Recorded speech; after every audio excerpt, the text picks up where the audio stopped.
prenez en ses bras, c'est de dominer pour soi. L'occasion de discuter avec Non, j'ai jamais. Tu sais que t'aimais plus que moi. On accueille Jennifer.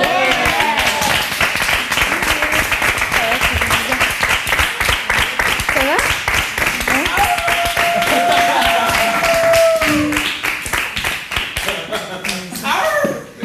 Alors Jenny, c'est la première fois qu'elle revient au château. Moi, j'ai le cœur qui palpitait à fond la caisse. Ici, Ça fait c'était un quoi? gros C'était le pincement au salon cœur, mais ici. ça a tellement changé que du coup, le choc est moins fort que... Voilà, j'en tremble, c'est bizarre. Là, c'était le foyer.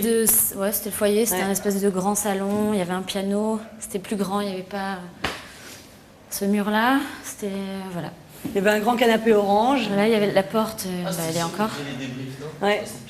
Ouais, on faisait tout là. On faisait tout ici. Alors Jennifer, viens t'asseoir. Où? Celle-là? Jennifer, elle est venue nous rendre visite parce que c'est votre marraine, avec Michel Sardou. Et t'attaques comme ça, on en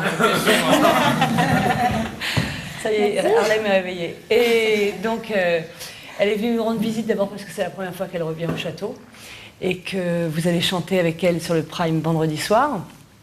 Et puis, je voulais qu'elle vienne un petit peu vous parler. Vous avez vu, on a essayé de parler un peu de différents métiers dans le château. Et je voulais qu'elle vienne un petit peu vous parler d'elle. Depuis la Star Academy, c'est devenu une artiste, une star. C'est devenu une artiste qui n'est plus une artiste Star Academy, mais une véritable artiste qui est maintenant reconnue et récompensée.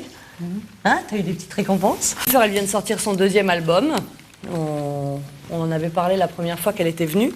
Tu vas chanter plusieurs titres sur le Prime vendredi soir. Alors, je voulais que tu nous racontes pourquoi tu avais fait le casting de Star Academy.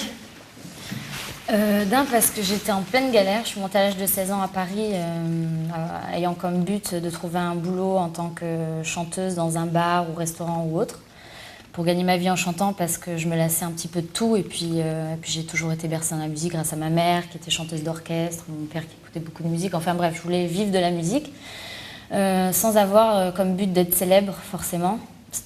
Donc tu avais déjà chanté dans des pianos-bars et des endroits j'ai fait beaucoup de balles surtout en Corse et dans les Alpes-Maritimes. J'ai fait quelques premières parties quand j'étais plus petite. Quand il y a beaucoup d'artistes qui ont fait comme Dave, comme c'est Jérôme, qui venaient surtout en Corse. Donc ça m'a permis d'apprendre beaucoup grâce à tout ça aussi, grâce à ce que j'ai pu vivre avant. Et je finis par faire Star Academy. Pourquoi? Parce qu'au bout de 4 ans, donc... Donc tu as envoyé ta cassette, tu as été sélectionnée. Je l'ai fait grâce à une amie, mais j'étais en pleine galère. Bon, j'étais en galère financière, j'allais redescendre à Nice, et puis finalement j'ai fait Star Academy grâce à une amie qui m'a encouragée. Ça me faisait peur. Les caméras, ça me faisait peur d'être enfermée avec des gens que je connaissais pas. J'étais pas très bien dans ma tête. C'était la première émission en plus, en même donc tu savais temps, pas du tout où t'allais. Voilà, je savais pas du tout où j'allais. Ça m'effrayait un petit peu, quoi, tout ce côté qui me ressemblait pas vraiment. Et finalement, je finis par le faire grâce à une amie. Salut Grégory. Désolé, hein. Ça va? Ouais, ça va. Yes. Ouais. Donc je finis par faire Star Academy.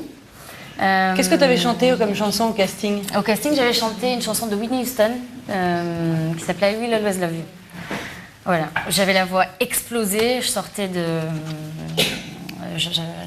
énorme angine. Et tu as été sélectionnée. On va dire ça comme ça. Et j'ai été sélectionnée parce que déjà, je suis passée la dernière. C'était le premier jour des sélections. Je suis passée la dernière et j'étais complètement affalée sous une table en train de dormir. Je me demandais si j'allais le faire ou pas parce qu'il y avait vraiment des gens qui chantaient super bien. Et je me suis dit, c'est pas la petite... Enfin, je pensais pas du tout avoir le profil pour faire partie de la Star Academy. Je pensais qu'il y avait quand même beaucoup mieux. En plus, avec les gens qui étaient passés avant moi, c'était un peu difficile. Et finalement, j'ai foncé. Et je suis plutôt de nature assez fonceuse. Donc... Alors, qu'est-ce que tu gardes comme souvenir à l'intérieur du château? Est-ce que ça t'a apporté quelque chose? Les souvenirs, c'est le jour où on m'a annoncé que j'allais faire partie. Parce qu'au départ, on était 50 sélectionnés. Donc, on atterrit sur le premier Prime. Oui, c'était pas donc on comme était vous avez partagés vécu, vous. en 25, les foulards blancs, les foulards bleus. Et finalement,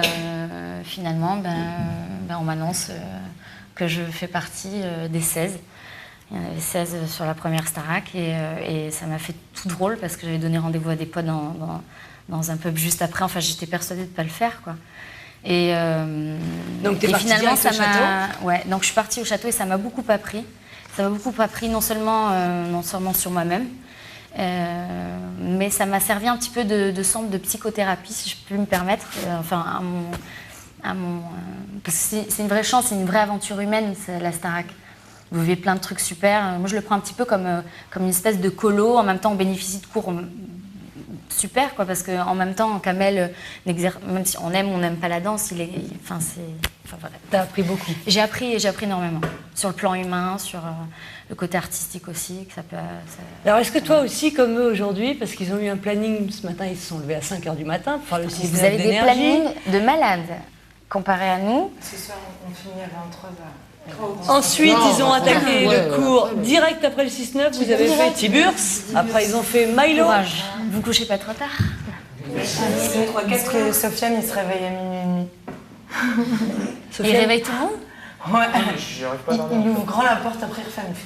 Après il rouvre la porte. Il vient avec des assiettes et tout. Donc, est-ce que toi, au moment où tu as fait Star Academy, vous aviez quand même des plannings assez chargés aussi, vous faisiez beaucoup de choses. On avait des plannings chargés, mais peut-être pas autant. On bénéficiait pas des cours d'Oscar Sisto, chose que j'aurais vraiment aimé.